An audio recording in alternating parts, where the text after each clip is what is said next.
Bueno, pues nada, vamos a comenzar. Buenas tardes a todos y a todas, bienvenidos al Ateneo de Jerez. Esta es la última conferencia de la que vamos a dar en este curso, la sección de Ciencias de la Salud. Para finalizar estas conferencias de Ciencias de la Salud, hoy vamos a tratar el tema del Alzheimer. El título ya habéis visto, el Alzheimer, la fuga del recuerdo.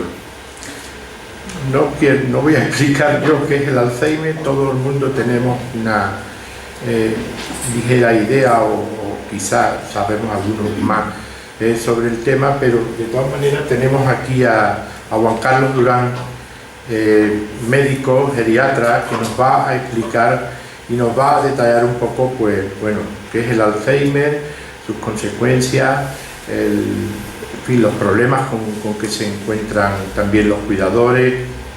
Hablará de todo lo referente al Alzheimer. Juan Carlos Durán es licenciado en Medicina y Cirugía por la Facultad de Medicina de Cádiz. Es fue médico interno residente de geriatría en el Hospital Universitario de Virgen Macarena de Sevilla desde 1990 a 1993, médico especialista en geriatría desde 1994 en el Hospital San Juan Grande de la Orden Hospitalaria de los Hermanos San Juan de Dios, continuando en la actualidad como médico del Servicio de Medicina Interna del Hospital Médico Geriatra de las Consultas Externas y médico de la Residencia Geriátrica Asistida, Unidad de Demencia, Unidad de Grandes Dependientes y la Unidad de Estancias Diurnas San Juan Grande. Es máster en Bioética y Humanización de la Asistencia por la Facultad de Teología de Granada y la Orden Hospitalaria de San Juan de Dios. Desde septiembre del 2000 al 2002 en la Curia Provincial, Hospital de San Juan de Dios de Sevilla. Vicepresidente y vocal geriátrico de la Sociedad Andaluza de Geriatría y Gerontología, presidente del próximo 40 Congreso de la Sociedad Andaluza de Geriatría de Jerez, bueno, que se va a celebrar los próximos 25 y 26 de octubre. Miembro de la Sociedad Española de Geriatría y Gerontología, académico de la Real Academia de las Ciencias, Artes y Letras de San Dionisio, y tiene una amplia experiencia docente en congresos, jornadas, seminarios, máster y cursos en el campo de la geriatría. Las líneas de investigación más desarrolladas por él han sido en demencia, síntomas conductuales y psicológicos asociados a demencia, así como bioética, nutrición y diabetes en geriatría, presentando comunicaciones orales en congresos nacionales e internacionales. Las publicaciones más destacadas en los últimos años han sido viene en inglés una evaluación sobre el tratamiento de la risperidona, bien, tratamiento no farmacológico del delirium, prevalencia de diabetes en pacientes diabéticos institucionalizados en la provincia de Cádiz. Capítulos su participación en capítulos de libros, ¿no? Particularidades de la indicación del psicofármaco en el mayor uso individualizado, envejecimiento y psicogeriatría en el siglo XXI, libros electrónicos, en fin.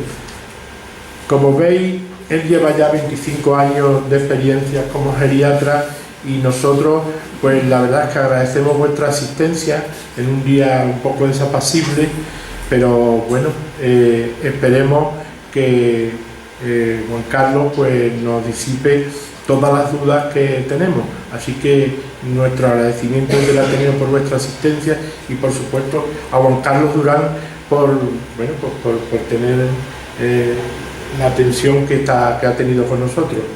Y nada más, te dejo la palabra. Muchísimas gracias. Muchas gracias, Manolo, por tu presentación. Muchas gracias al Ateneo por la invitación, en la persona de Ramón.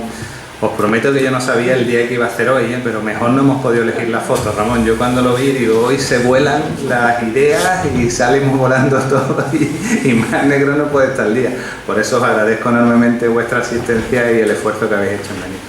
Cuando me dijeron que tratara el tema del Alzheimer, el tema del Alzheimer es un tema muy en boga actualmente, pero yo he querido enfocarlo desde un punto de vista que todos podamos entender qué es el Alzheimer, qué diferencia hay con el deterioro cognitivo leve, qué diferencia hay con otras causas de demencia, por qué se produce, cómo abordarlo, si hay alguna forma de prevenirlo, si se puede diagnosticar precozmente y cuáles son los problemas de verdad que yo veo en el día a día, sobre todo en mis pacientes de Alzheimer a los que trato y en los familiares a los que tengo que ayudar y acompañar, ¿no?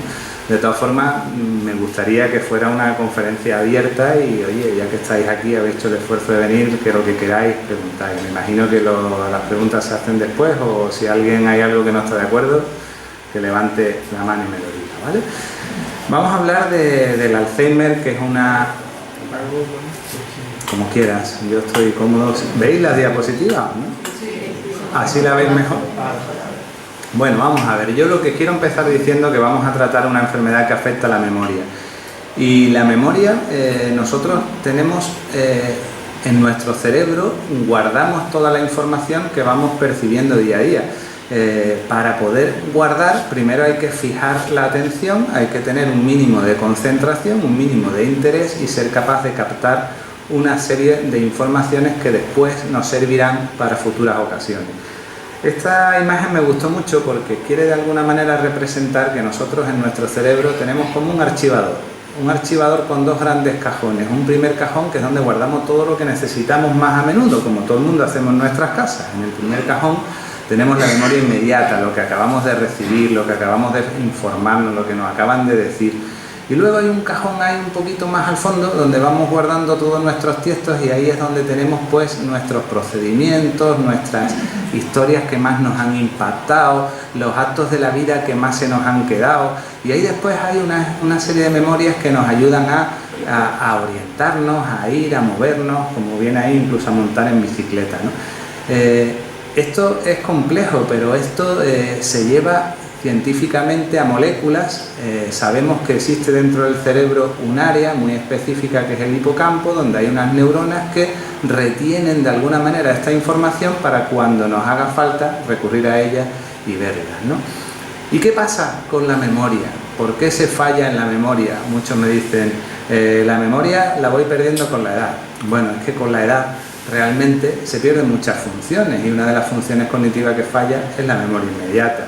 Pero lo que nosotros decimos es que tenemos que diferenciar muy bien qué es normal y qué es demencia. Entre lo normal y la demencia hay una serie de circunstancias en las que falla la memoria, pero no de tal intensidad, y llamamos deterioro cognitivo leve.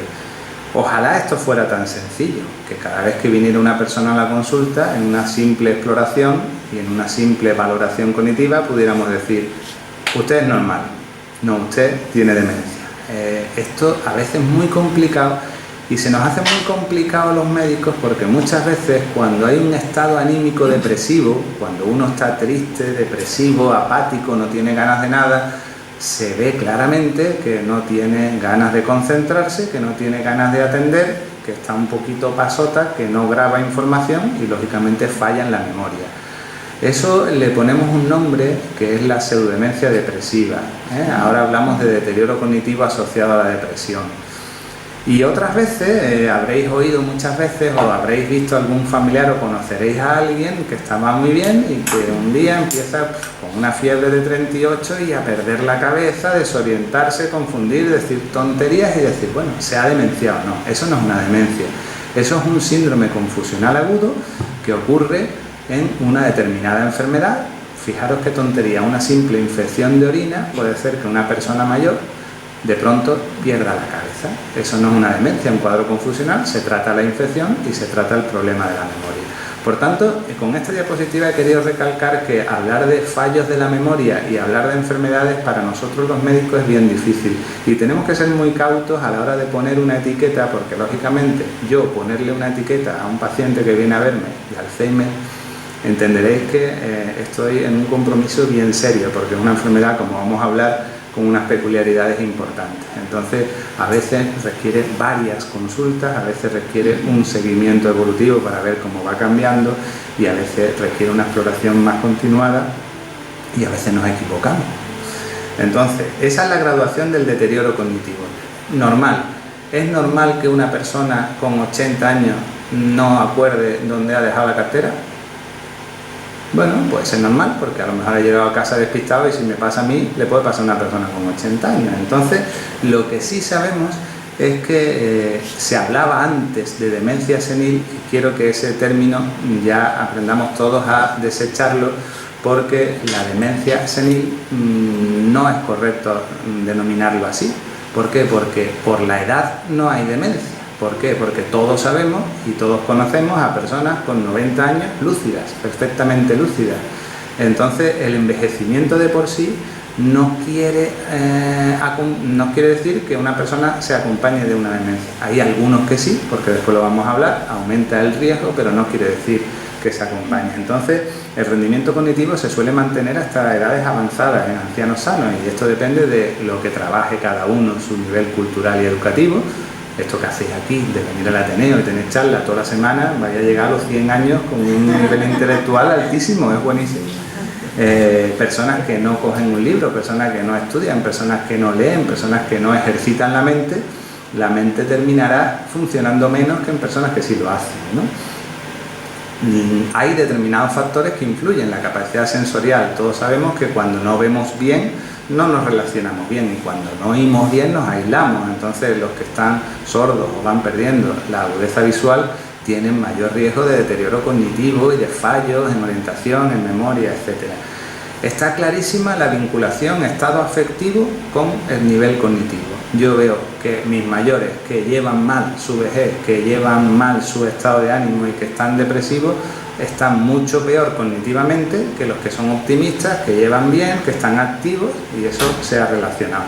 Y luego existen determinadas enfermedades que se asocian a un mayor riesgo de deterioro cognitivo, como la hipertensión, la diabetes, etc. De esto es lo que vamos a hablar.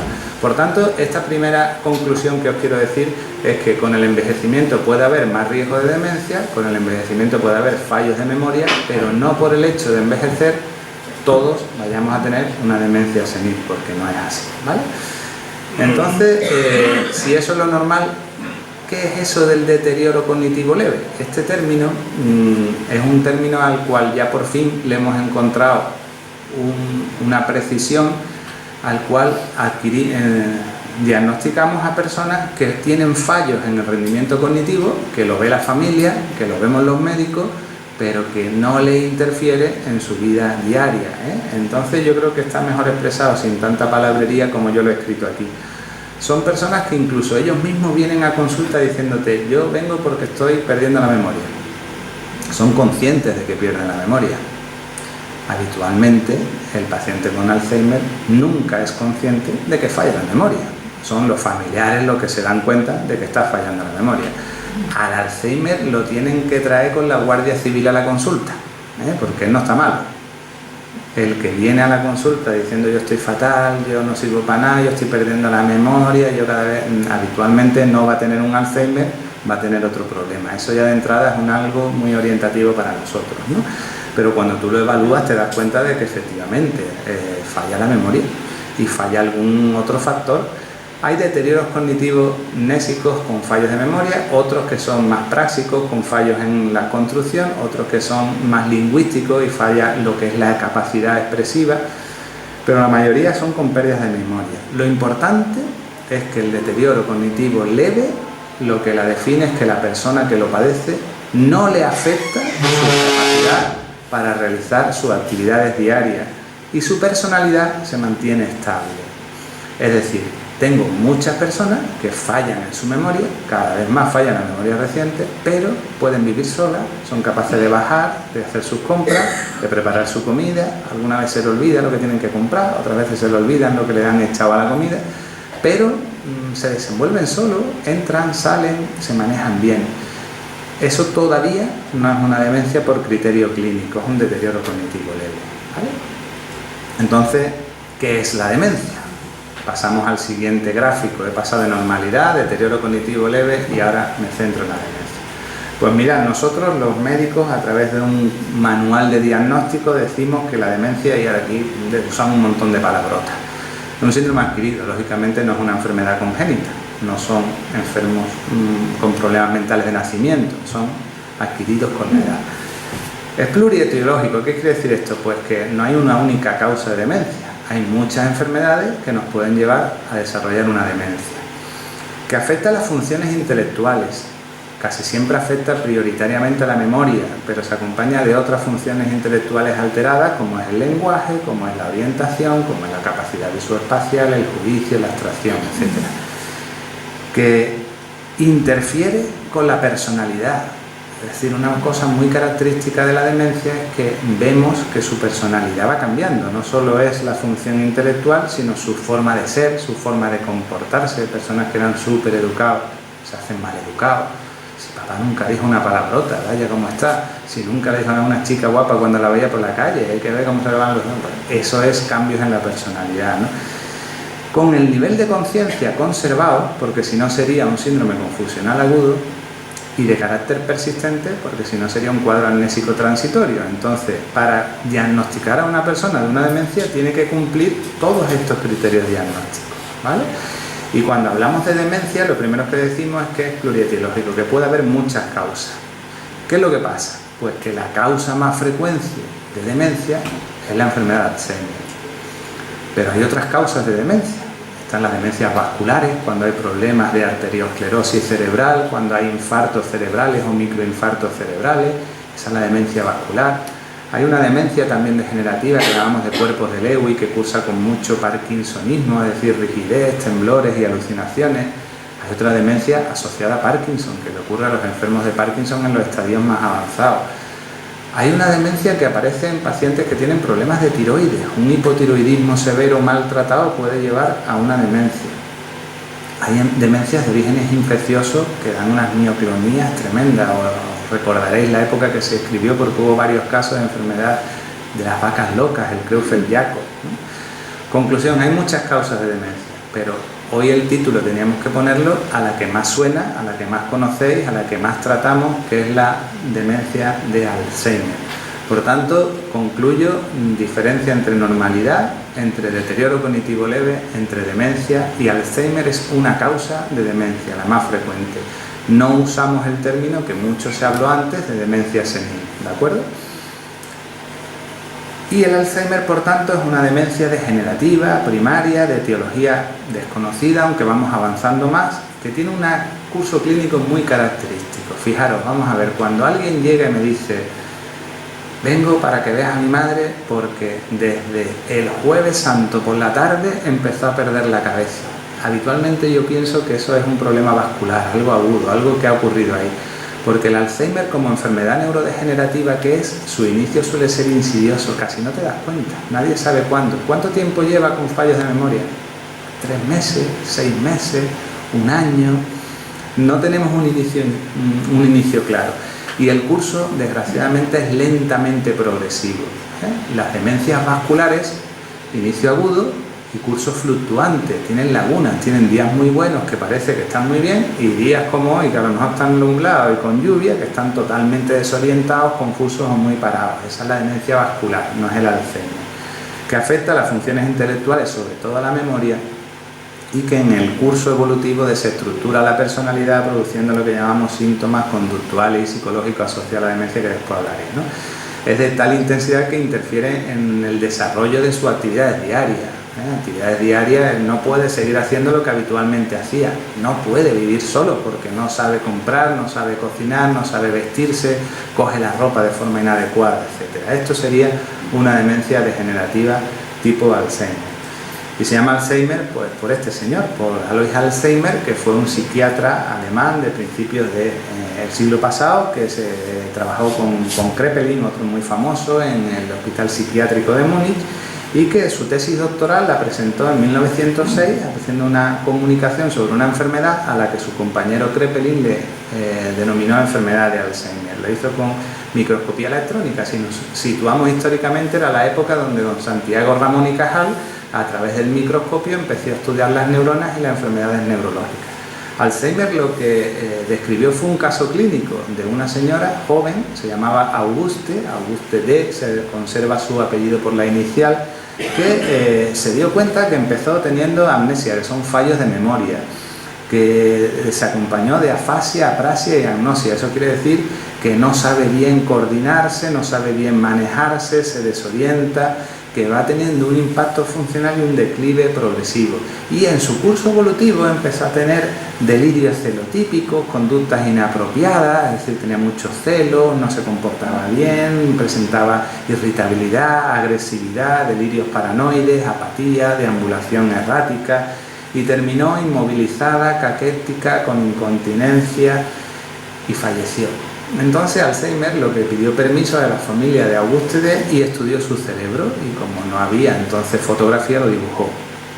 ¿Qué dibujó? Dibujó de forma macroscópica, es decir, cuando lo abrió el cerebro vio que estaba atrofiado y había una atrofia cerebral importante, y la atrofia afectaba sobre todo una zona que era el hipocampo.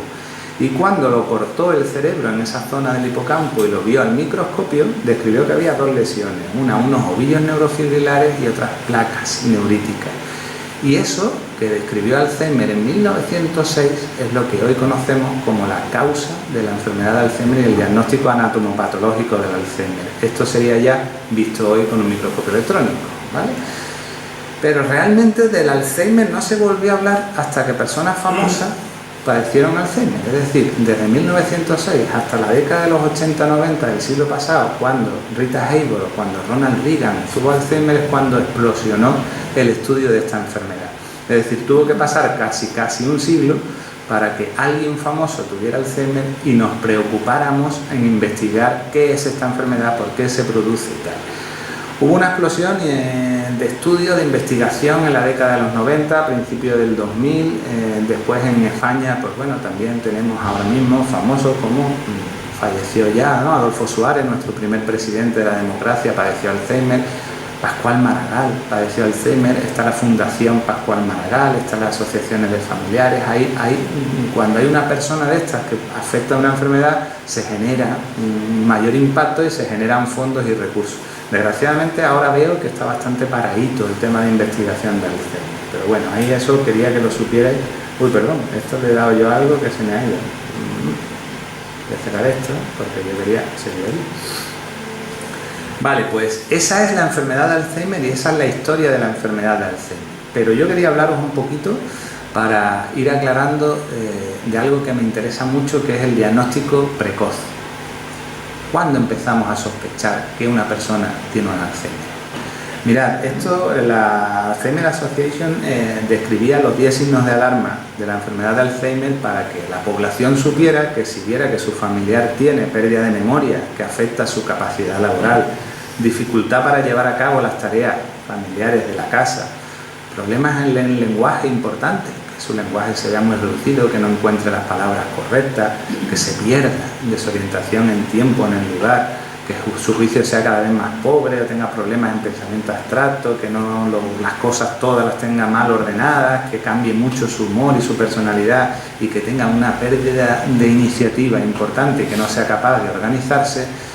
Ahí debemos estar alerta y ahí debéis de consultar con un médico para que estudie estos problemas, porque esto es lo que nos va a poner en la pista de ver si esto es un deterioro cognitivo leve, si esto es una demencia, si la demencia es tipo Alzheimer, si la demencia es tipo vascular, etc. Estos síntomas de alarma son importantes. Yo los he tenido muchas veces. La habitual, lo más frecuente es la pérdida de memoria, pero yo recuerdo a un paciente que diagnosticó un Alzheimer y lo primero que fue a la feria y volvió andando y nunca más supo dónde estaba el coche. Bueno, eso nos puede pasar si nos tomamos muchas copas, pero vamos, ese pobre hombre había perdido y ya la tercera vez que no sabía dónde había aparcado el coche. Otro señor, eso fue muy impactante, una persona que me decía que se dio cuenta que su mujer tenía algo raro, porque a él le gustaba correr por la autopista y su mujer siempre se ponía nerviosa cuando pasaba de 140, le decía que frenara. Y un día empezó a pesar el acelerador, 160, 180, se puso a 180 y la mujer iba riéndose y dijo, algo falla. Fue una alerta, después vinieron más síntomas. Lógicamente, si eso pasa no puedes decir que tiene un Alzheimer, pero te tiene que poner en la pista, ¿no? Bueno, lo que está claro es que como enfermedad neurodegenerativa el cerebro se va atrofiando de forma progresiva y si no actuamos en las fases leves, probablemente todo lo que podamos usar hoy, cuando ya la demencia esté muy avanzada, los tratamientos van a ser mucho menores. Entonces, cuanto antes lleguemos al diagnóstico, antes podremos poner un tratamiento. Cuando nos encontramos un cerebro totalmente atrofiado, poco podamos hacer, ¿no? Y para nosotros los médicos, los objetivos que tenemos que hacer es primero confirmar una demencia y segundo, identificar lo más posible el tipo de demencia. Es decir, tenemos que descartar, como he dicho, la depresión, el deterioro cognitivo leve y el cuadro confusional y ver qué tipo de demencia, si es Alzheimer o si es vascular o si es secundaria. Está claro lo que os decía antes con esto, que el depresivo se ve muchas veces, se ve la apatía, se ve el no responde. A mí me llama mucho la atención cuando estás haciendo una evaluación cognitiva, que tienes que hacer, lo primero que le preguntas es qué día es hoy, dónde vive, quién es el presidente del gobierno, cuántos hijos tienes, cómo se llaman, repítame varias cosas o le enseño una foto y le digo que me la conteste. El depresivo habitualmente desde el principio, no, yo no sé qué día, ni idea, yo no sé qué día es. El Alzheimer te lo dice, te dice la tontería, pero te lo dice, ¿no? Te lo dice mal, pero te lo dice. Ese dato también a la exploración es muy subjetivo para nosotros, ¿vale? Y los síntomas no solo son cognitivos, es decir, no solo afecta a la memoria, a la orientación, al cálculo, a la organización, sino también son psicológicos, es decir, fijaros qué difícil es para nosotros porque el Alzheimer en las fases iniciales también se puede acompañar de estados anímicos depresivos. Es decir, el depresivo puede tener fallos cognitivos y el demente puede tener ánimo depresivo. Pero aparecen alucinaciones, aparecen delirios, aparece agresividad. La ambulancia errática es cuando no paran de moverse. Estos son los síntomas más frecuentes del Alzheimer, ¿no? Y en función de los síntomas nosotros describimos inicialmente 3 fases, leve, moderada o severa.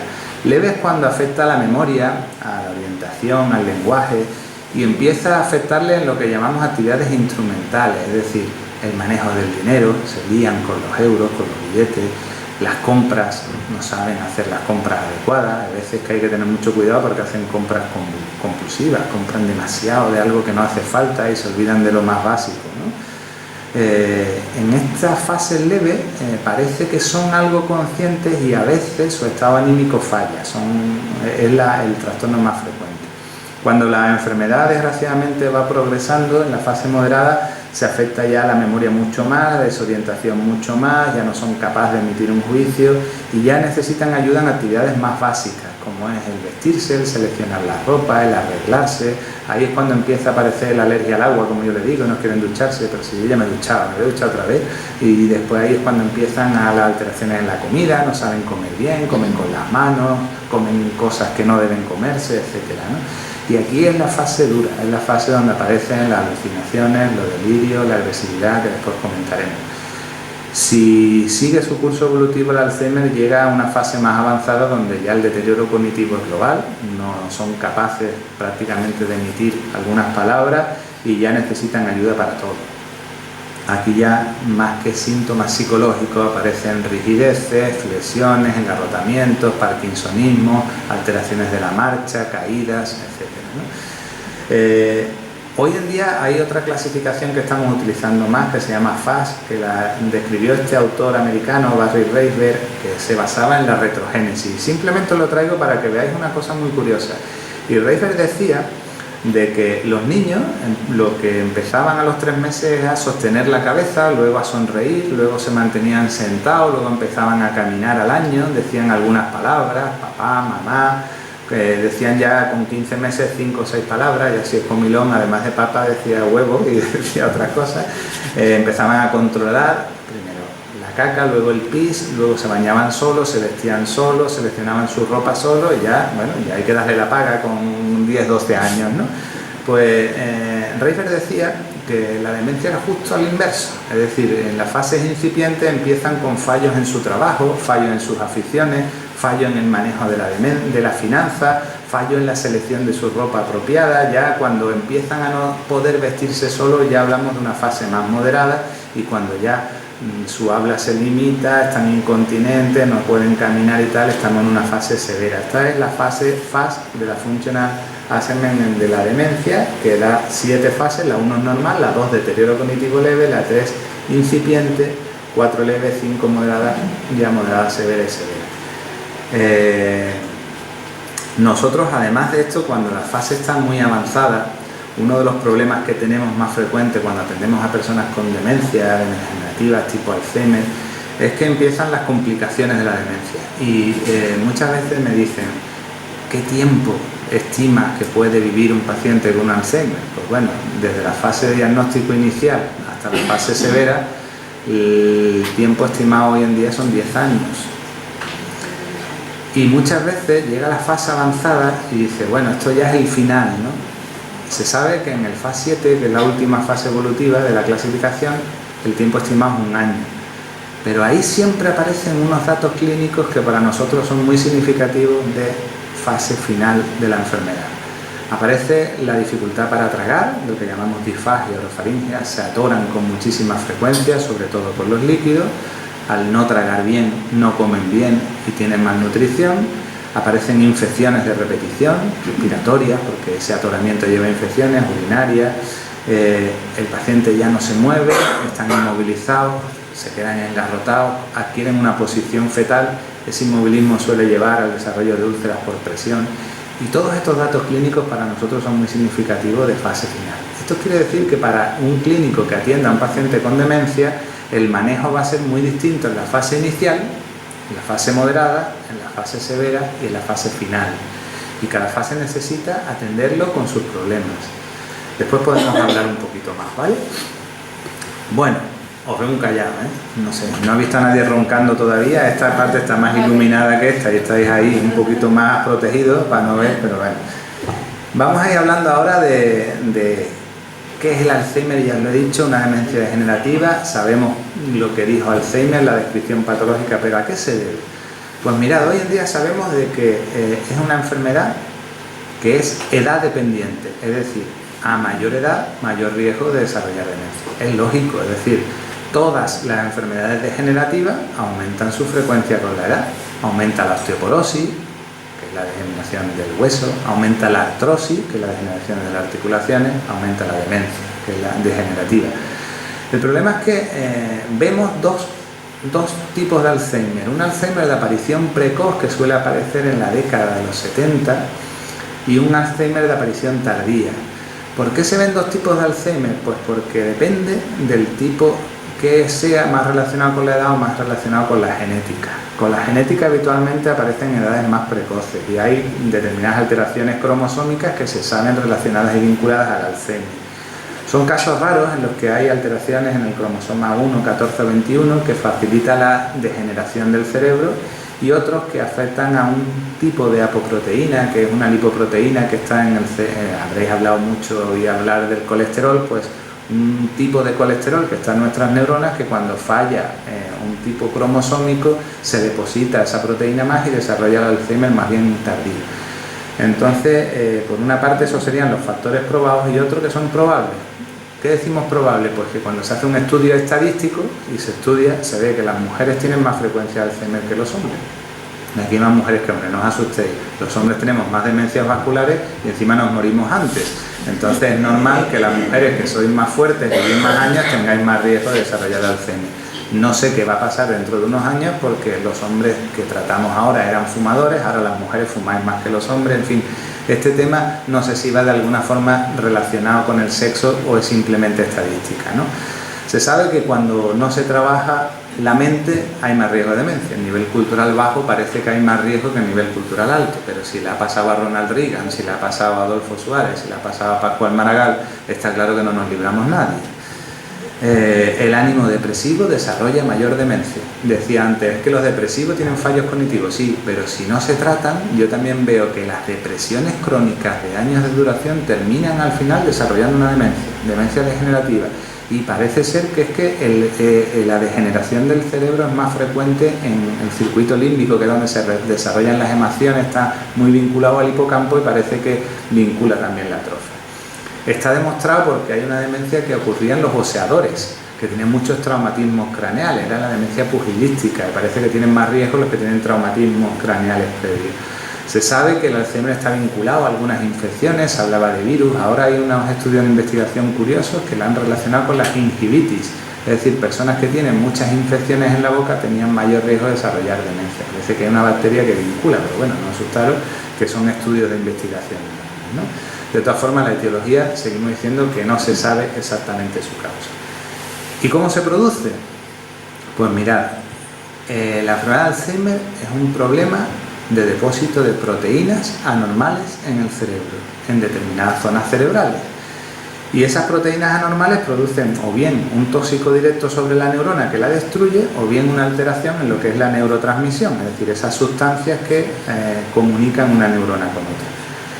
¿Qué tipo de agregados proteicos vemos? Pues vemos dos proteínas. Una es la amiloide y otra es una proteína que se llama tau y que está con más fósforo de la cuenta, hiperfosforilada. Y ahora se sabe que el amiloide es la que produce las placas seniles y el tau los ovillos neurofibrilares. Y esto se forma porque se alteran la estructura de esas proteínas de membrana, hay un error en las enzimas que la va limpiando y sobre todo parece que lo que falla es el sistema de limpieza que todos tenemos de nuestras neuronas. Cuando hay una proteína normal se debe de romper en aminoácidos para que sea capaz de no destruir y no acumularse, ¿no? Esto sería la gráfica de nuestra membrana neuronal. La membrana neuronal por unas enzimas se rompe de forma normal y ese trocito de proteína que sería el beta-amiloide es el que se va depositando formando las placas o los ovillos neurofibrilares, ¿no? Y vale, estamos diciendo muy bien, me has dicho toda la clínica, me cuentas cómo se produce, muy bien, hasta ahora me estoy metiendo un rollo tremendo, pero ustedes queréis decirme, y ahora, si una persona tiene fallos de memoria, si sospechas una demencia, ¿cómo me confirmas el diagnóstico? Fijaros, estamos en 2019 y ojalá hubiera hoy un análisis que yo le hiciera a una persona y le dijera, esto es Alzheimer seguro. No existe una prueba 100% eficaz, lo que sí existen pruebas que cada vez están avanzando más. Quiero deciros que lo más importante para el diagnóstico del Alzheimer y de la demencia es la clínica, y la clínica es la historia, el saber cómo se ha desarrollado, el saber cómo se comporta, la valoración cognitiva, la valoración neurocognitiva completa, el ver cómo ha ido evolucionando o no ha ido evolucionando, y a veces necesitamos algo de tiempo para ver si un paciente con depresión y demencia es más depresión o al final es una demencia. ¿Qué es lo que existe también hoy? Pues existen pruebas complementarias que nos están acercando mucho al diagnóstico. Incluso es más, después lo voy a poner en otra diapositiva, al diagnóstico preclínico. Ya esto empieza a preocuparnos a los médicos, ¿no? En neuroimagen empezamos haciendo TAC, en el TAC no se veía nada, atrofia, ¿vale? La resonancia es más sensible, la resonancia que hace cortes más finos y cada vez con menos distancia nos permite ver que los pacientes que tienen Alzheimer en las estadios leves empieza a atrofiarse muy selectivamente la área temporoparietal del cerebro, que es donde está el hipocampo, ¿vale? Pero es más, existe una prueba ahora con medicina nuclear que se llama SPECT, que te ponen una sustancia en un goterito y ve cómo funciona el cerebro. Entonces el SPECT es todavía más específico que la resonancia si tienes dudas en fases iniciales en un Alzheimer precoz, para ver si es Alzheimer o es otro tipo. Y si esa SPECT se ve que el hipocampo de esa persona funciona mucho peor, pues lógicamente te orienta mucho más a que con la clínica y las pruebas complementarias se acerque. Y luego lo que muchos familiares te dicen, y bueno, si mi abuela lo tuvo, si mi madre lo tuvo, ¿cuántas papeletas tengo yo de tenerlo? Pues esto no es herencia autosómica dominante, salvo casos muy muy raros. Es una herencia que llamamos polimorfa, que puedes tener más riesgo, es decir, lógicamente tienes más papeletas para la rifa, pero no quiere decir que aunque tú compres más cupones que yo, te vaya a tocar. Lo que sí es verdad es que llevan más papeleta, eso no lo voy a descartar. Y existen marcadores biológicos, como decimos, la beta-amiloide y la proteína tau, lo que os he dicho que se depositaba, ahora se puede analizar mediante una punción en la espalda, una punción lumbar y estudiar el líquido cefalorraquídeo. Esto sería una resonancia normal y una resonancia de un paciente con atrofia específica en la zona que os he dicho, y esto es un SPECT normal donde está funcionando muy bien y donde está fallando más en un paciente con Alzheimer, porque hay una hipoperfusión temporoparietal bilateral. Y quería poner esta diapositiva para que sepáis un poquito, perdonadme que viene en inglés, pero la traduzco, porque estamos hablando de que el Alzheimer es una enfermedad neurodegenerativa causada por el depósito de unas proteínas anormales en el cerebro. ¿Cuándo empiezan a depositarse las proteínas amiloides? Pues empiezan a depositarse entre 10 y 20 años antes de desarrollar las manifestaciones clínicas. Entonces, en la fase asintomática de la amiloidosis, diremos, cerebral, el encontrar una concentración alta de amiloide y bajos niveles a nivel del líquido cefalorraquídeo puede ser que precozmente, es decir, lo primero que podemos encontrar son alteraciones bioquímicas. Ahí le haces una prueba de imagen y es normal. Lo segundo, que ya hablamos de segunda fase preclínica, sería alteraciones analíticas más alteraciones radiológicas, es decir, ya se podría detectar en un SPECT un leve deterioro funcional. Y la tercera fase es cuando ya estamos hablando de que a la amiloide y a la neuroimagen empiecen a aparecer primeras fases de deterioro cognitivo.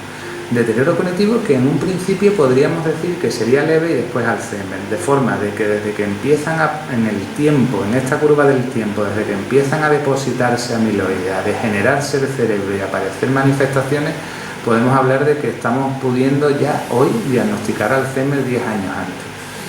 ¿Queréis hacerlo? Sí. Depende si hay posibilidades de actuar sobre eso. Perfecto. Por eso yo no quiero hacérmelo. Porque sabemos ahora mismo de que si a mí me hacen una punción en la espalda, me sacan líquido cefalorraquídeo y me dicen, pues mire usted tiene alto el tau y bajo la beta-amiloide y tiene alto riesgo de tener Alzheimer. Y le diría yo a mi médico que me lo haga, pues hágame algo para que no se me desarrolle. Entonces, hasta que no tengamos una molécula, una medicación que frene el depósito de proteínas, yo prefiero no hacérmelo, ¿vale? Lo que pasa es que estos son estudios de investigación, es decir, por un lado va la investigación y por otro lado va la práctica clínica. A nivel de práctica clínica, a mucha gente me lo dicen, familiares sobre todo, mi madre tiene Alzheimer, estoy viendo lo que está teniendo, yo quiero saberlo. Ahora mismo puede haber estudios de investigación, en Sevilla, en Virgen del Rocío están participando, pero vamos, hasta que no haya un tratamiento yo aconsejaría no hacerse ni un estudio genético, porque lo único que va a saber es que tiene más papeletas, ni un análisis, porque al fin y al cabo no deja de ser un análisis, cuidado, que puede tener falsos positivos. Entonces, ¿qué vas a estar 10 años agobiado diciendo yo voy a tener a lo mejor un Alzheimer? Oye, ¿y si se le cae a usted, y si se va usted a Sri Lanka y le viene un atentado, o si, en fin? Vamos a tratarlo, ¿vale? Ya os he hablado del diagnóstico y ahora os voy a hablar un poquito del tratamiento. Cuando tengamos un medicamento que frene el depósito de amiloide, curaremos el Alzheimer. Vamos a ver. Yo nunca pensaba cuando estaba estudiando la carrera que se iba a curar la úlcera de estómago, y de pronto se vio que la úlcera de estómago se producía por el Helicobacter pylori, y cuando tú tratas con antibiótico una úlcera de estómago y con omeprazol se cura y se quita el Helicobacter y se cura la úlcera de estómago. Cuando existan fármacos por fin comercializados, porque llevo 10 años viendo ensayos clínicos de medicamentos probándose para frenar el proceso amiloidótico del cerebro y el depósito de amiloide, y desgraciadamente ninguno, cuando se han probado en animales, se llevan a la experiencia del humano y no están funcionando bien. Se probaron las famosas vacunas, que con la vacuna lo que hacía era estimular al cerebro a romper el depósito de amiloide bien y a limpiar eso. Lo que hoy tenemos son medicamentos que actúan sobre las neuronas que más se deterioran, potenciando la actividad colinérgica, porque la acetilcolina es el neurotransmisor que participa más en la memoria. Son los fármacos que a lo mejor os suenan, donepezil, ribaxamina y galantamina, y otros que estamos utilizando en fases más leves, moderadas, que es el activador del glutamato, que es la memantina. Por lo tanto, desgraciadamente hoy tengo que seguir diciendo, aunque esta charla la llevo hablando mucho tiempo, estoy deseando decir, en breve conoceremos el fármaco que curará el Alzheimer. No lo tenemos todavía, tenemos fármacos para frenar la evolución. Pero es importante, porque tenemos buenos respondedores y tenemos pacientes que le van bien a estos medicamentos y oye, si tú frenas la fase inicial durante 4, 5, 6 años, le estás dando una calidad de vida tremenda al paciente, ¿de acuerdo? Lo que está claro es que si no puedes curar la enfermedad, siempre puedes cuidar al paciente y siempre puedes manejar las complicaciones, y eso sería el tratamiento de las complicaciones. Yo me enrollo mucho, cuando os canséis me cortáis, yo no sé, yo tengo aquí por lo que estoy viendo por una hora. Bueno, pues tengo que decir una cosa. Mirad, la mayoría de las veces los pacientes vienen a consulta con fallos de memoria, preocupados por la orientación, olvidando dónde dejan las cosas, preguntando siempre lo mismo, hablan muy reiterativas, diagnosticas por los fallos cognitivos la demencia. Pero no os podéis ni imaginar lo duro que es, o si tenéis algún familiar con Alzheimer, alguien que está aquí, sabréis que lo que es difícil de verdad del Alzheimer no es la memoria. Es los trastornos de conducta, es los cambios en la personalidad, es la persona con la que tú convives, es tu marido, tu mujer con la que tú has querido con locura y te quiere, que de pronto empieza a gritarte, a insultarte, a enfadarse por todo, a no querer salir, o al revés, o a irse de casa. Incluso si llega a agredirte, pues aquí es cuando tenemos un problema. Cuando empieza a decir palabrotas y sale a la calle y te monta un show que ya dices cómo salgo yo, si mi médico me dice que lo saque, yo le digo, sácalo todos los días un paseito, sí, sácalo usted, porque yo ya no puedo salir más con él. O cuando se enfada por todo y a cualquier cosa hace un mundo, cuando hay un delirio celotípico, cuando hay un delirio de robo, es frecuentísimo. No sabe dónde dejan la cartera y siempre piensan que se la has robado tú o el cuidador que la has contratado. Cuidadores los echan a todos son malos, todos roban y todos hay delirio celotípico. Claro, me has puesto una cuidadora y claro, como es un hombre si es una cuidadora o es una mujer y le pone un varón para tal, pues los delirios celotípicos, ¿no? Entonces, ideas delirantes, alucinaciones, deambulación errática, eso de no parar de andar, de no poder darle de comer porque se te levanta 10 veces de la mesa, no poder dormir porque se acuestan, duermen mal, se levantan, se agitan, gritan por la noche. Ya no solo te preocupas tú por tu marido, sino qué me va a decir el vecino de arriba o el de abajo o el de al lado, que ya cuando me ven me dicen, ¿qué? ¿Mala noche, no? ¿Otra vez mala noche? Y esa persona que está cuidándolo una noche tras otra sin poder dormir bien, es una enfermedad muy dura, y es muy dura por esto. Esto es lo que más necesita de nuestro manejo. Y esto es, lógicamente, la agresividad verbal, la alteración en la conducta alimentaria. Qué difícil es dar de comer bien a una persona con demencia. ¿Cuántas veces se vuelcan en ponerle lo que a ellos les gustan y justo lo que les gustan te lo dejan plantado y comen lo que no quieren? O cuántas veces le vas a dar de comer y se le olvida que han comido y te ven comiendo a ti después y te dice, eso, tú comiendo de mí y yo aquí muerto de hambre, no, a mí no me da y tal. Entonces es complicado. Yo tengo a los Alzheimer comilones y los que no comen ni a tiros. Entonces esto para el familiar que los cuida es horroroso. Y alteraciones de la esfera sexual porque pierden totalmente los instintos y claro, hacen actos que no deben hacer y muchas veces se extrañan de personas que eran súper finas y educadas que en casa con los nietos, con las nietas se tocan y hacen lo que no tienen que hacer. Pues bueno, no os extrañéis, son síntomas desgraciados de una enfermedad que afecta al cerebro y afecta a la conducta. Esto es muy importante que la persona que vive con un Alzheimer sepa que estos son los síntomas del Alzheimer. Es decir, que los síntomas de Alzheimer no son solo los fallos de la memoria, estos son síntomas que aparecen provocados por esta enfermedad. ¿Vale? Me ha salido. A ver, avanza aquí. Y esta gráfica la ponía yo mucho porque es verdad que un síntoma lleva al otro. Es decir, la persona que tiene delirios, la persona que tiene alucinaciones, el que ve cosas que no son realidad, y que de esas alucinaciones después se monta su pensamiento anormal y su delirio de robo, o de celos o de tal, actualmente se enfada, y cuando se enfada se cabrea, y cuando se cabrea insulta, y cuando insulta agrede, y cuando se ponen más nerviosos habitualmente, desgraciadamente es por la tarde-noche, y están peores las noches que el día, y uno va mezclando al otro. Entonces esto genera una cascada de problemas que tienes que tener una capacidad y una empatía y una fortaleza para convivir con una persona así, que como no seamos conscientes nos puede llevar a un declinar grave en el cuidador. Es decir, yo trato muchas veces al paciente y al cuidador.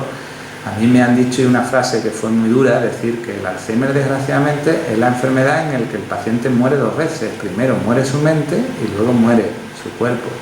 Pero es que hay veces que además de eso yo he tenido que decir que muere tres cosas, porque muere la mente del paciente, el cuerpo y termina muriendo el cuidador. ¿Cuántas veces he visto romper familias? Porque mamá con Alzheimer me las traigo a casa, pero mi marido que duerme conmigo es una noche tras otra mala y rompen el esto y rompen los niños, que es lo mejor, en casa una residencia. Y yo una residencia, si mi padre nunca quería una residencia, ¿cómo lo voy a llevar? Es un problema. Entonces es lo que veo todo en el día a día y esto requiere un manejo adecuado. Mirad, esto es muy importante y esto lo transmito yo mucho a los cuidadores y os lo digo a vosotros. Cuando hay un paciente con Alzheimer, la persona que está al lado, su obligación es poner la paz.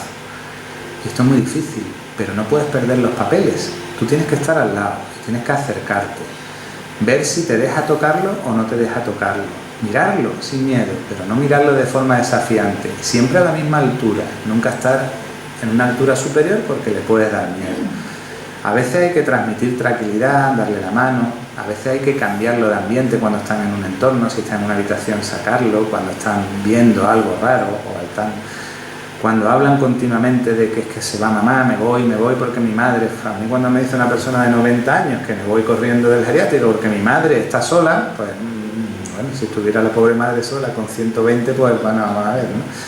Pero no hay que enfrentarse ni llevarle la contraria, ¿vale? Y hay que tratarlo con medicamentos como son, aquí no voy a hablar de fármacos, pero desgraciadamente no hay ningún medicamento ideal.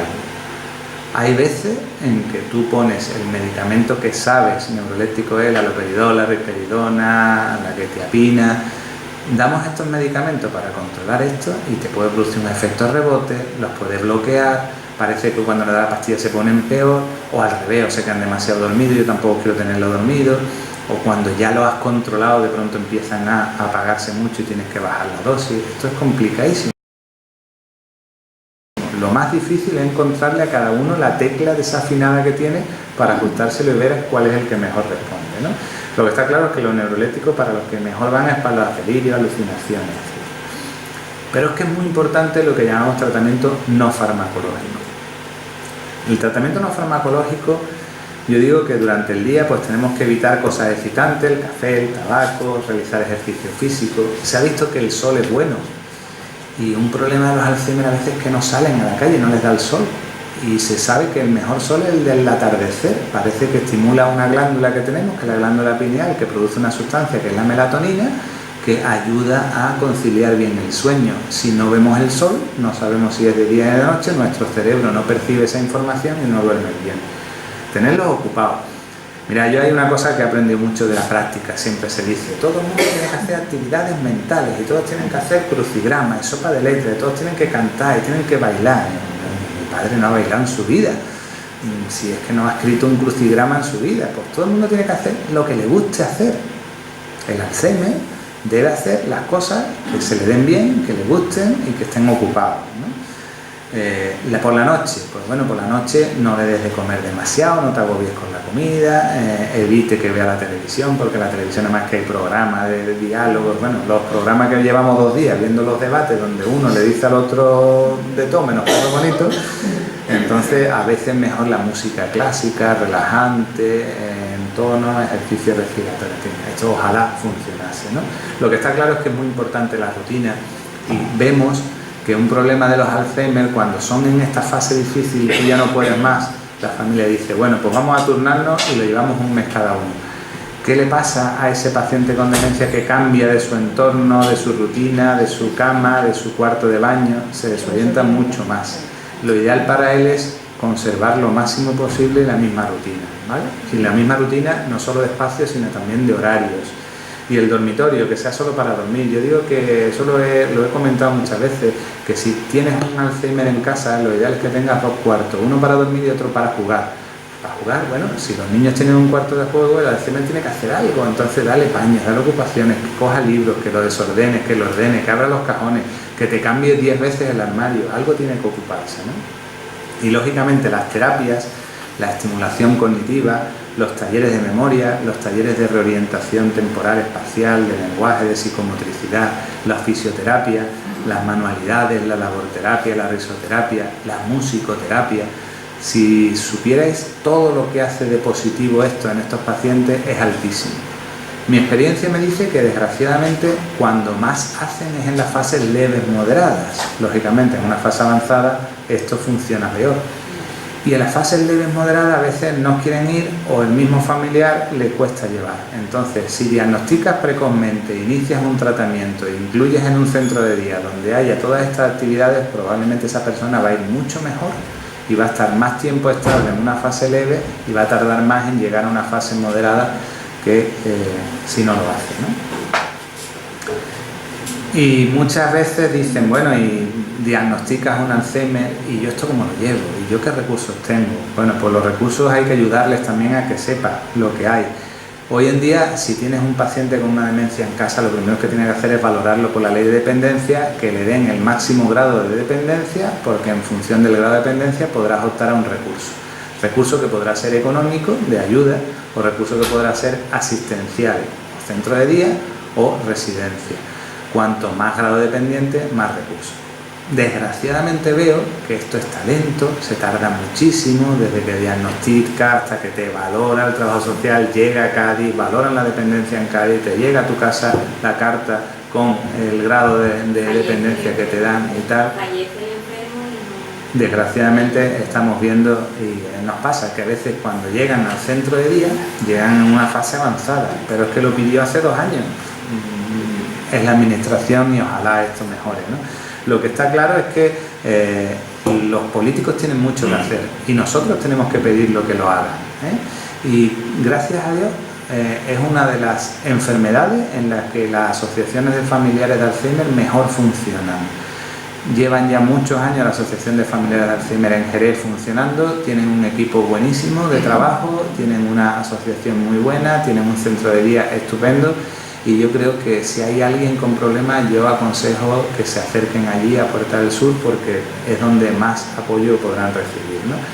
Pero bueno, esto es un problema de salud pública y la OMS dice que tenemos que estar todos alerta porque es frecuente, porque requiere recursos, porque necesita nuestra ayuda. Pero yo digo que ¿y la familia qué? ¿Y la familia? ¿Y la persona que está ahí conviviendo con Alzheimer? Yo muchas veces veo a personas de 80 años que el cuidador, el marido, la mujer, no tiene 30, tiene 80 también. Y cómo una noche tras otra sin dormir, y cómo apoyar aquí, y cómo ver la enfermedad, y cómo progresa la enfermedad.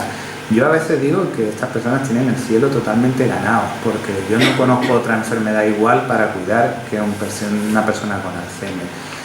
Ser capaz de estar ahí continuamente durante años soportando un maltrato, porque al fin y al cabo cuando el Alzheimer se pone agresivo con quien la pagas, con el más querido, ya, yo tengo casos muy curiosos y me ha pasado muchas veces, lo digo para que no os extrañéis porque es lo común. La típica persona con demencia que tiene 3 hijos, el hijo o la hija que tiene en casa, que es la que lo cuida, y es la que se lleva todas las palabrotas, los insultos, las agresiones, tal.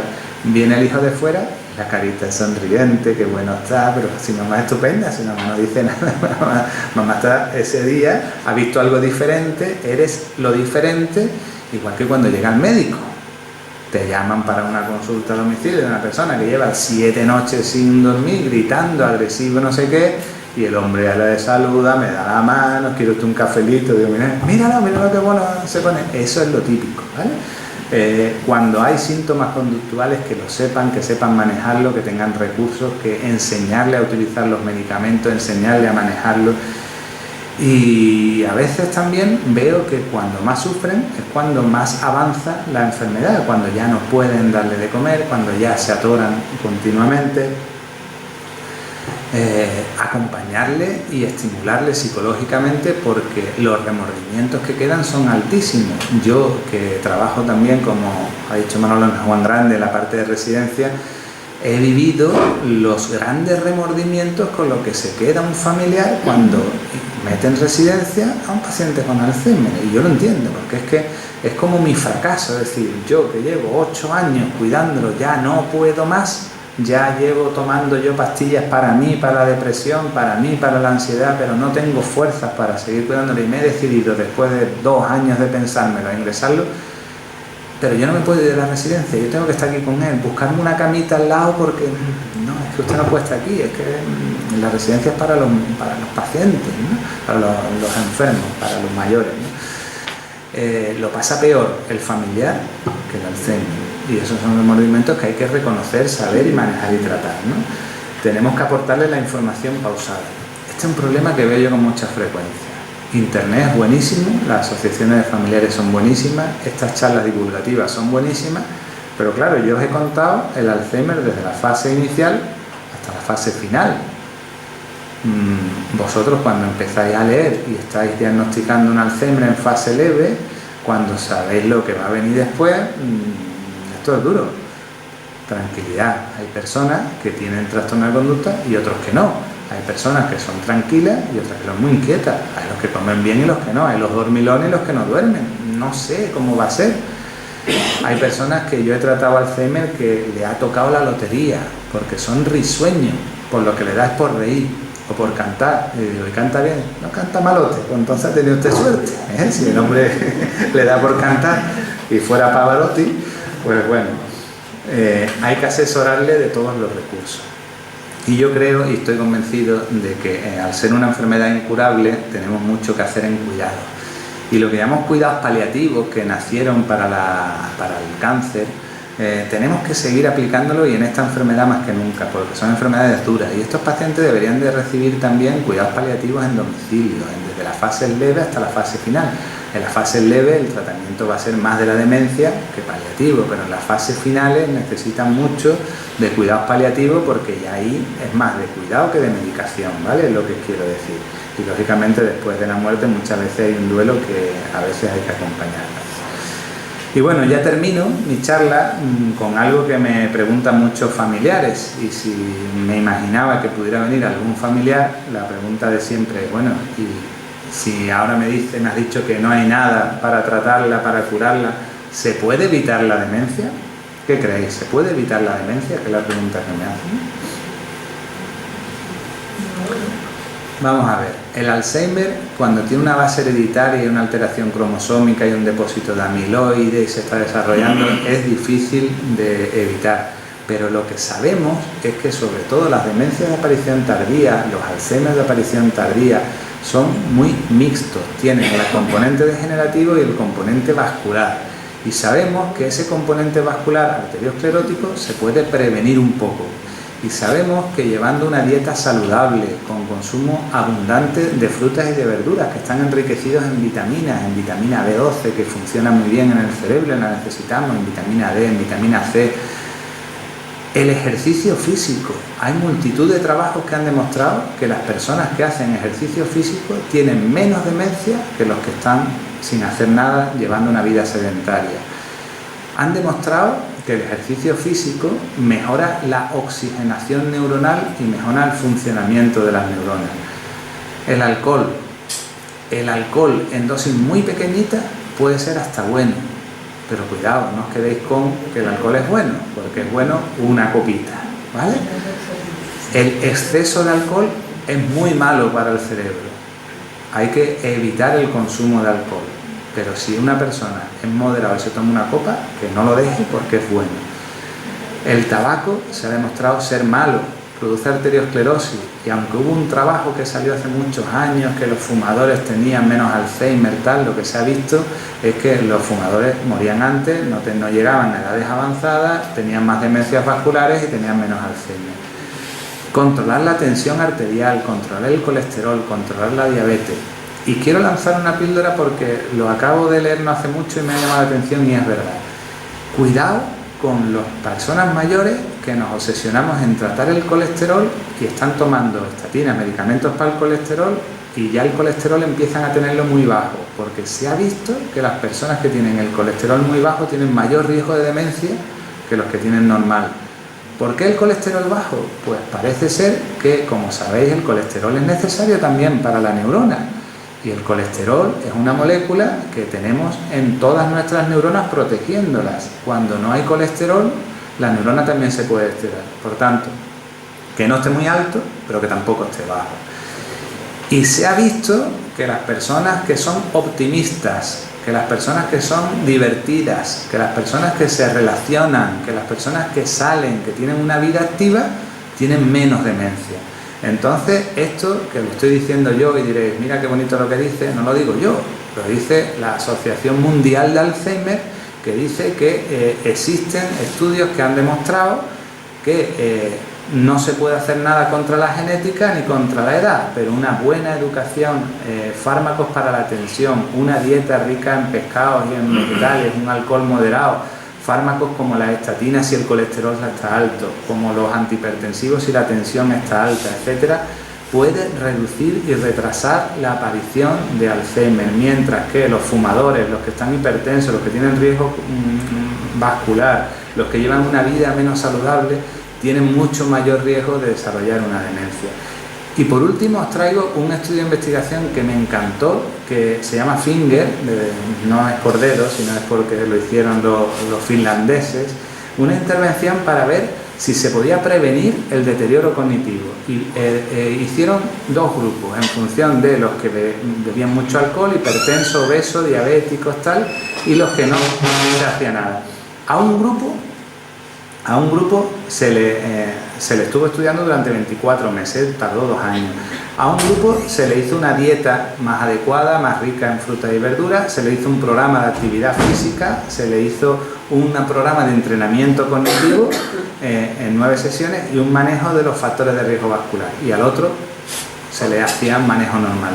Pues el grupo tratado en 2 años tuvieron un 20% menos de demencia que el no tratado. Esto es importantísimo, es decir, si alguien me dice ¿qué puedo hacer para tener menos riesgo de demencia? Pues lo que siempre es bueno para el envejecimiento, lo que es bueno para la salud, lo que es bueno para el corazón, también es bueno para el cerebro.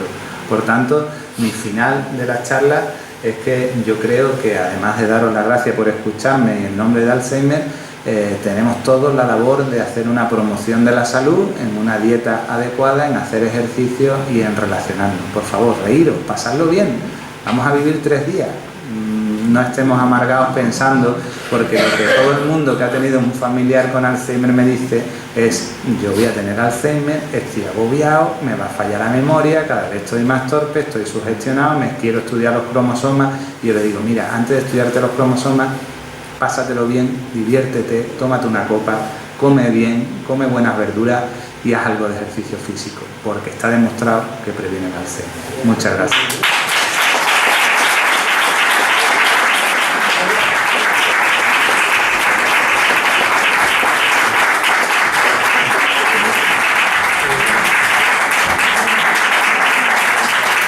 A ver, hemos aprendido un montón esta noche. Ha sido encantadora la conferencia, esclarecedora, también muy emotiva, pero bueno, si tenéis alguna pregunta que hacer, pues ahora tenéis la oportunidad de preguntar. Así que, a ver, ¿quién se anima? ¿Quién se atreve? ¿Quién quiere preguntar algo? Me lo ha aclarado todo. ¿Está resuelto todo? Todas las dudas que tenía y que pensaba preguntarle ya lo he dicho todo. Muchas gracias. No queda ninguna duda, hombre, aquí queda algo. No, a mí es que me ha llamado una de las cosas que me ha impactado mucho los cuidados de estas personas, el hecho de la obligación que muchas veces los días tiene que hacer crucigrama, tiene que hacer, sin embargo a él le gustaba hacer barquito de papel y no le dejan hacer barquito de papel. Eso sí es una cosa que me ha impactado muchas veces. Hacemos con personas, incluso personas que no tienen Alzheimer, personas adultas, no le buscamos cuál era su gusto su cosa y le imponemos otras cosas que han hecho en la vida. Claro. Mira, el problema que hay muchas veces en los centros de día de enfermos de Alzheimer es que lo que verdaderamente sería ideal es el tratamiento individualizado. Es muy difícil hacer grupos muy similares de personas con Alzheimer para que hagan los mismos ejercicios. Lógicamente, tú no puedes tener, imaginaros un colegio con 100 clases. En los colegios hay desde primero hasta sexto. Pues en una unidad de día específica de Alzheimer habrá 3, 4, 5 grupos porque no hay recursos para tener más terapeutas. Entonces, ese es un problema de que muchas veces llegan a un centro de día y se aburren porque no quieren hacer las terapias que allí se ofrecen, habría que hacerlas individualizadas. Yo he aprendido de una cosa que me encanta y cada vez estoy potenciando más, que es la musicoterapia. Y os lo voy a aplicar la musicoterapia un momento así. ¿Tenéis tiempo? El que se quiere se puede ir ya, ¿vale? Ya estáis todos con permiso de salida. Pero mirad, la musicoterapia ha triunfado cuando se ha demostrado cómo funciona la musicoterapia. Y funciona una cosa muy curiosa. Funciona mejor con casquitos que con altavoces. Y dices, ¿por qué? Dice, porque el casquito te lleva a la concentración. Y no es que sea molesto. Si le pones un casquito cómodo, de estos de algún, te lo aguantan bien. Eso mejor que lo otro. Pero cualquier música vale.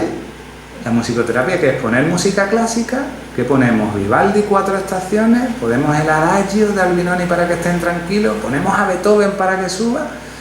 Pues se sabe que la música que más les gusta es la música que ellos disfrutaban con su juventud. Si se va deteriorando la memoria desde la fase inicial hasta la fase tardía, la música que más me gusta es la música que yo disfruté en mi época de los 80. Yo soy de la generación de Mecano, a lo mejor otra persona de la generación de los Beatles. Pues los que yo trato ahora son de la generación de Lola Flores. Y le ponen Lola Flores y se encienden. Y dice, ostras, es que indudablemente no vale cualquier música, sino la música que a él le gusta. Y sobre todo, la que le gustaba. Entonces, cuando se ha visto eso en periodos de tiempo de 20-30 minutos, esos pacientes que le haces esa musicoterapia todos los días durante un ratito, tienen menos trastornos de conducta, consumen menos medicamentos, tienen menos agresividad que los que no lo hacen. Te lo he dicho en musicoterapia y te contesto a los barquitos de papel. Es decir, cuando a él le gustaban las manualidades, ponlo a hacer manualidades. Si le gustaban los barquitos, ponlo a hacer barquitos. Hay un hombre que lo que le gustaba es arrancar páginas de libros. Sería archivador en su época joven, buscarle libros baratos y en un libro, hombre, a ver, arrancar 100 páginas cuesta una hora. Pues ustedes váyase a la Alameda Vieja, compre los libros más grandes o otro subrayar. Pues esas cosas hay que hacerlas, ¿vale? ¿Qué opinas de las terapias que en los periodos iniciales de la enfermedad, sobre hacerles recordar su vida y su historia y buscar las fotografías, porque hay muchos materiales sobre ese tema? Mirad, en eso trabajamos lo que llamamos las reminiscencias, que son los recuerdos. Entonces, a lo mejor no se han olvidado lo que han comido hoy, no se han olvidado quién vino ayer a verle, pero sí se acuerdan cómo fue su juventud, sí se acuerda cuál fue su casa, sí se acuerda cuál fue su vida. Entonces, buscar fotos de la época les encanta a veces. Cuidado, al 90% les encanta, a un 10% le entristecen y le agobian, porque se identifican con, esta es mi mujer, yo quiero verla, ¿dónde está? ¿Dónde está que quiero verla? A esas personas probablemente no les aconsejo, pero la mayoría sí. Es lo mismo que los espejos. Mirad, una de las cosas que dicen los libros es que no se debe poner a un enfermo de Alzheimer frente a un espejo porque no se reconocen, y si se ponen nerviosos frente al espejo, cosa más peligrosa que levantar la mano y el espejo le está levantando y antes que me dé te doy a ti, entonces se rajan la mano. Entonces, lo normal es que no le pongamos espejos grandes en sus dormitorios, en sus cuartos y tal. Pero yo he tenido varias personas que veían un espejo, empezaban a charlar con él y era su mejor amigo. Y a mí me decían, usted me dijo que el espejo no es, pues que le va bien, por favor, 1 hora con el espejo, porque charla con él no es malo. Una enfermedad curiosa, porque no todo es café con leche para todos. Hay algunos que le van muy bien unas cosas, otros que le van muy mal.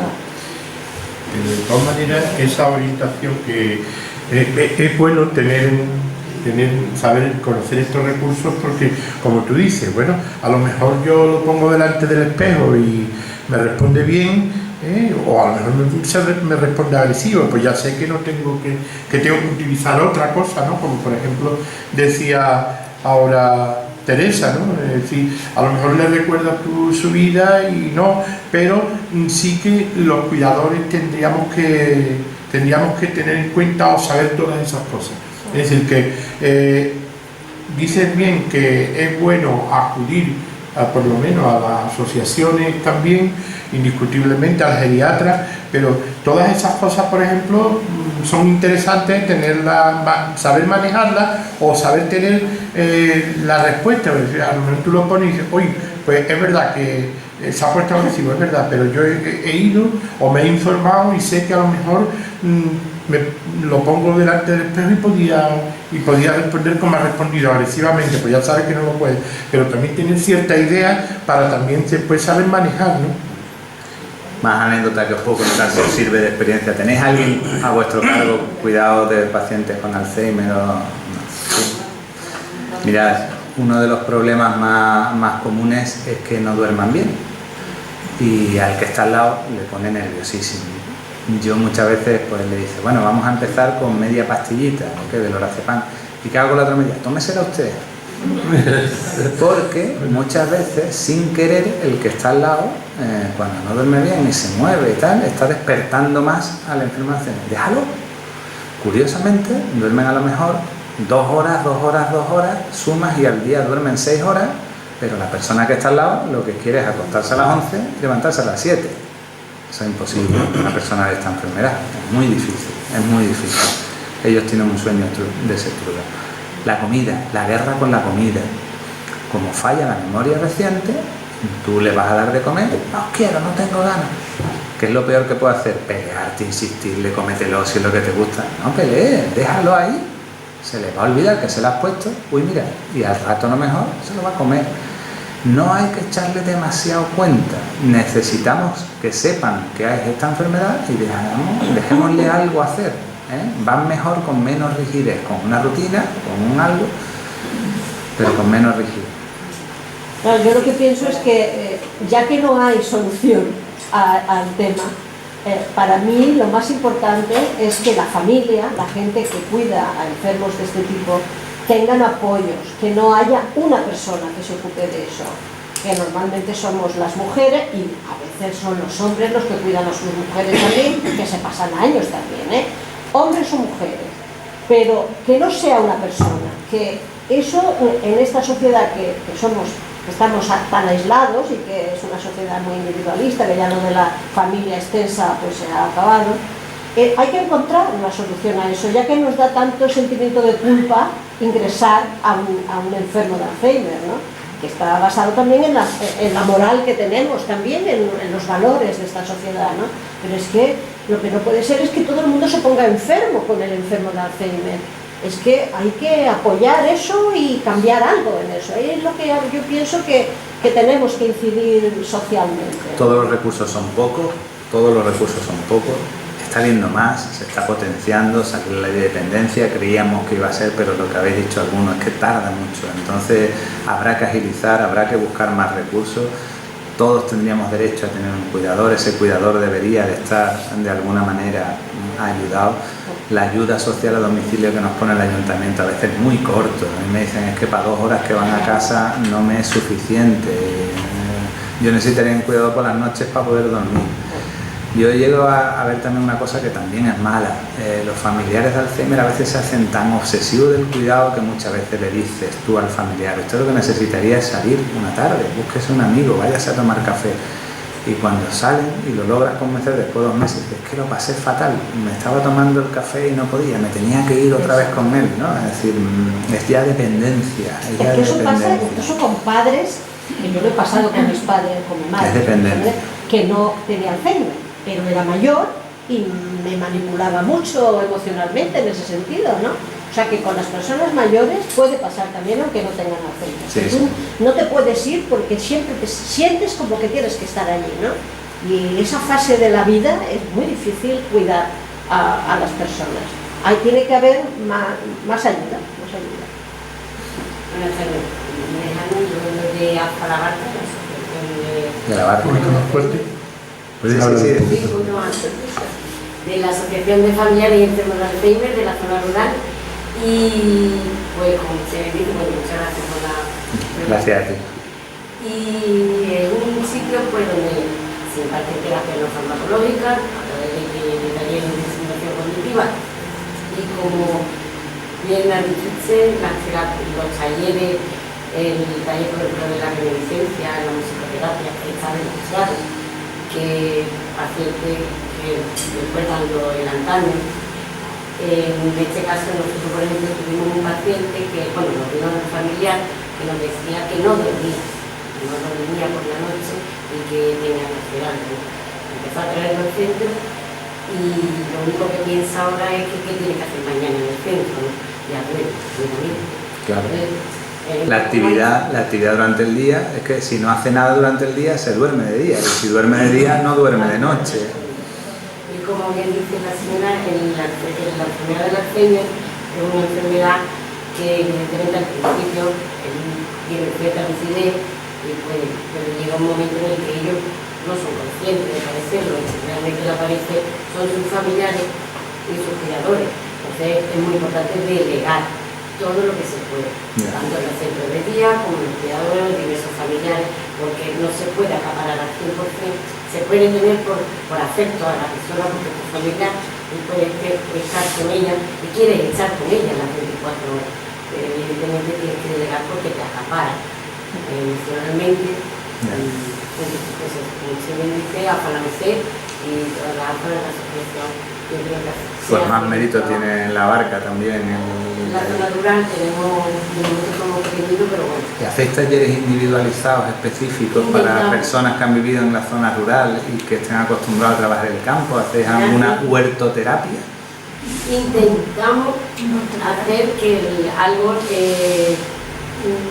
individualizarlo en tema verbal, ¿no? que me cuente pues, la reminiscencia, ¿no? de su vida y para provocar la reminiscencia. Y luego pues sí hacemos talleres de, por ejemplo, el huerto. Claro, es que yo recuerdo una señora que atendía en el medio rural y que lo que yo le aconsejé es que cuidara macetas, que cuidara a sus animales, que tuviera gatitos, que tuviera un perrito. Los animales ayudan, también. O sea, tenemos uno de los talleres que es una chica que nos está en los perritos que ella tiene y lo hace como una semana. Al que le gusta los animales. Y eso es muy importante, aunque también es un trabajo para el paciente, pero que también es un desahogo pues sí. para todos los familiares. Muchas gracias. Sí. Muchas gracias a ti por venir, que lo sé. Yo creo que tengo, porque me encuentro de Tenerife y me han ayudado muchos cambios a las cuidadoras. Y me siguen todavía, pero a las reuniones. Lo tenemos que ver y eso ayuda muchísimo. Claro, las cuidadoras, o sea, reuniones específicas para cuidadores de enfermos de Alzheimer, donde todos comparten sus problemas, donde todos hablan de sus situaciones. Yo aprendo de esas reuniones, yo aprendo de cada paciente, yo aprendo de cada familiar. Los trucos que cada familiar tiene son buenísimos. Es decir, esto que estoy diciendo, lo del espejo, lo del tal, eso después lo aprendes de la práctica diaria. Lo que viene en los libros no sirve para todo. Y aparte creemos que cuando lo nuestro es lo más grave. Entonces cuando tú ves a otros familiares, lo hay todavía. Pues nada, seguir haciéndolo porque creo que es muy bueno. Tenga ocasión que pueda asistir a eso. Yo una cosita nada más, cuando ha hablado de las causas, ha nombrado ciertas enfermedades. Me imagino, quería saber si esas enfermedades están identificadas y si el desarrollo de la enfermedad posterior de la demencia varía según la causa o es igual. O sea, o No. la demencia es la misma.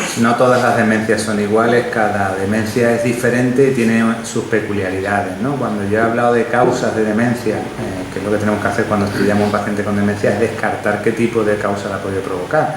Por ejemplo, el hipotiroidismo. Yo a eso me estaba refiriendo. Vamos a ver, el hipotiroidismo, cuando la glándula tiroides falla y no produce hormona tiroidea, antes de desarrollar una demencia, produce decaimiento, parada, alteraciones en la regulación, se le caen los pelitos de las cejas, se le inflaman un poquito los tobillos, la persona está más lenta, es decir, a veces tienes que sospechar un hipotiroidismo antes de que desarrolle una demencia.